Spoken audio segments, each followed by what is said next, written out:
EV Ramasamy Periyar, दर्शन चिंतन और सच्ची रामायण। मूल लेखों का चयनित संग्रह, भूमिका, V Geeta, forward press. Periyar के लिए हिंदुत्व के विरोध में संघर्ष अपरिहार्य भी था। उन्होंने द्रविड़ बुद्धिजीवियों और कार्यकर्ताओं से अपील की थी कि वे प्रचलित सामाजिक वास्तविकताओं की तर्कसंगत आलोचनाओं को आगे बढ़ाएं। उनका अभिप्राय था हिंदूवादी विश्वासों के आगे प्रश्न चिन्ह लगाना, उन पर सवाल खड़े करना। पेरियार जानते थे कि हिंदुत्व की आलोचना को राजनीतिक हथियार के रूप में इस्तेमाल करना कदाचित पर्याप्त न हो। इस उद्देश्य के लिए द्रविड़यार कड़गम पहले ही स्थापित हो चुका था। तथापि केवल राजनीतिक प्रयासों द्वारा जाति विहीन समाज की स्थापना की सफलता संदिग्ध थी। पेरियार के लिए राजनीति निरंतर परिवर्तनशील घटनाओं और परिस्थितियों के बीच यहीं और अभी कुछ करने जैसा था। दूसरी बात यह थी कि राजनीतिक परिवर्तन, जिनमें राजनीतिक नियमों में बदलाव भी शामिल थे, के लिए आवश्यक नहीं था कि वे सामाजिक स्थितियों में भी परिवर्तनकारी सिद्ध हों। वस्तुतः अधिकांश राजनीतिक नियमों की प्रवृत्ति प्रचलित सामाजिक परंपराओं को चुनौती देने के बजाय उन्हें समायोजित करने की होती थी। यदि वे चुनौती देती भी थीं, ऐसा उन्होंने किया भी, तो उनका प्रभाव क्षेत्र बहुत सीमित होता था। इस कारण आवश्यक था कि राजनीतिक बदलाव अथवा राजनीतिक शक्ति प्राप्त करने के बारे में सोचने के साथ साथ व्यक्ति रूढ़िग्रस्त समाज को विचारशील समाज में ढालने पर ध्यान दे। सामाजिक सक्रियता पर जोर देने का आशय यह नहीं था कि पेरियार राजनीति के सर्वथा विरोधी थे। वे राज्य की शक्ति तथा पहुंच से पूरी तरह परिचित थे। इसलिए वे आजीवन सामाजिक न्याय को लक्ष्य मानकर काम करने वाली सरकारों के समर्थक बने रहे। पेरियार राजनीति के विरोधी भी नहीं थे, मगर वे ऐसी राजनीति का समर्थन करते थे जो सामाजिक न्याय को अपना लक्ष्य और उद्देश्य मानती हो। उन्होंने कामराज की कांग्रेस सरकार का समर्थन किया था, क्योंकि वे महसूस करते थे कि कामराज सरकार ने अपेक्षित त्वरित आर्थिक एवं शैक्षिक विकास के साथ साथ आरक्षण को भी महत्व दिया था। साथ ही उन्होंने अंतर्निहित जातीय लाभों के लिए भी संघर्ष किया था। पेरियार भारतीय राष्ट्रीय कांग्रेस तथा उसकी राजनीति के आजीवन विरोधी रहे। बावजूद इसके वे नेहरू की समाजवादी राजनीति में संभावनाएं देखते थे।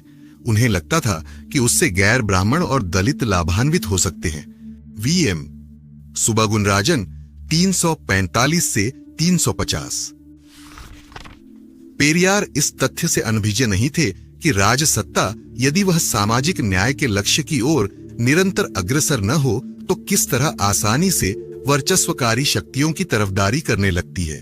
द्रविड़यार कड़गम इस मामले पर विशेष संवेदनशील था कि किस प्रकार क्षेत्रीय सरकार, विशेष रूप से उसके अधिकारीगण, वर्चस्वकारी जातियों से तालमेल बनाकर उनके वर्गीय हितों की सुरक्षा के लिए काम कर सकते हैं।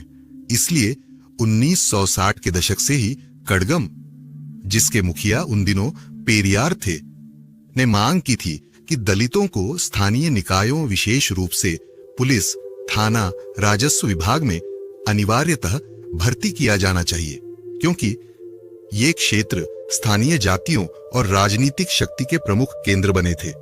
उन्होंने यह मांग भी की थी कि दलितों को गांव के बीच में, ब्राह्मणों या सवर्णों के पड़ोस में, जिनसे उन्हें दूर रखा गया था, घर बनाने के लिए जमीनें दी जानी चाहिए। वीएम सुबगुनराजन 361 से 362। फिर भी पेरियार के लिए राजनीति मात्र अवांतकर कथा के समान थी। मूल कहानी जाति और धर्म पर केंद्रित थी। इन दोनों की उन्होंने अनथक स्थायी और लगातार आलोचना की थी। पेरियार के लिए हिंदू धर्म और उसकी जाति व्यवस्था के बीच स्वयं सिद्ध संबंध था। ठीक ऐसे ही जातिवाद विरोधी सक्रियता भी पीढ़ियों से मौजूद रही है। उनके अनुसार हिंदू धर्म भेदभावपूर्ण जातीय स्तरीकरण के सिवाय कुछ नहीं है। जाति ही इसका मूल सिद्धांत, इसकी असली जीवन धारा है। इसके ग्रंथ सामाजिक भेदभाव और ऊंच नीच का समर्थन करते हैं। इसकी प्रथाओं ने अमानवीय और बर्बर रीति रिवाजों को स्वीकृति दी है। वे सब मिलकर सामाजिक ऊंच नीच और भेदभाव का समर्थन करते आए हैं। सामाजिक रीति रिवाजों और धर्मशास्त्रों की व्याख्या पर उसके पुजारियों का एकाधिकार बना हुआ है।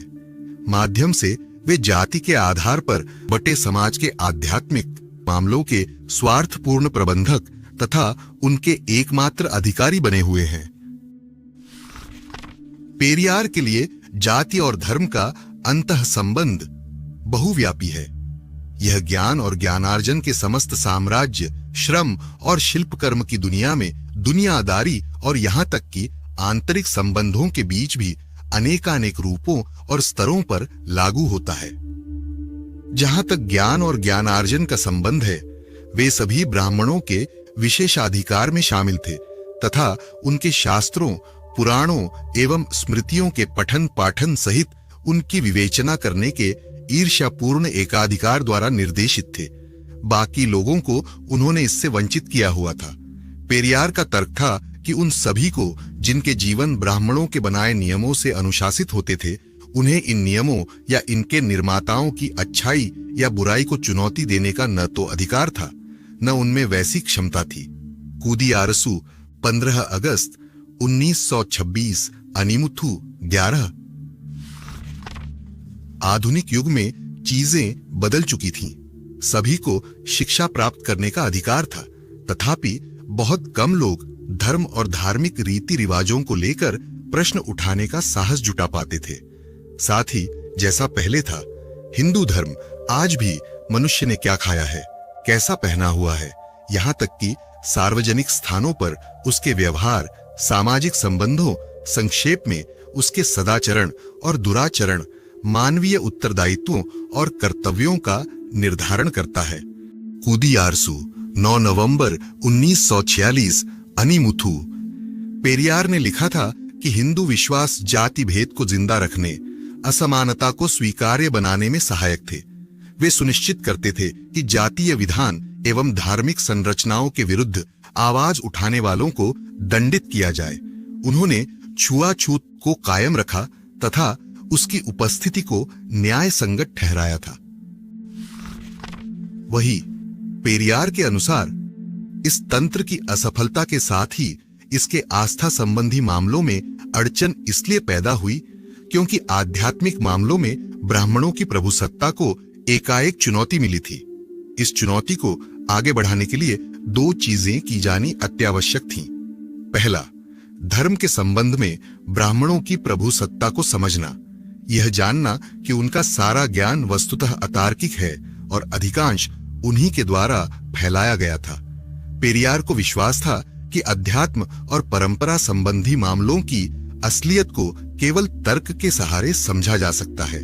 जनेऊ पर लिखे अपने एक निबंध में पेरियार ने ब्राह्मणों के ज्ञानानुराग का उपहास उड़ाया था।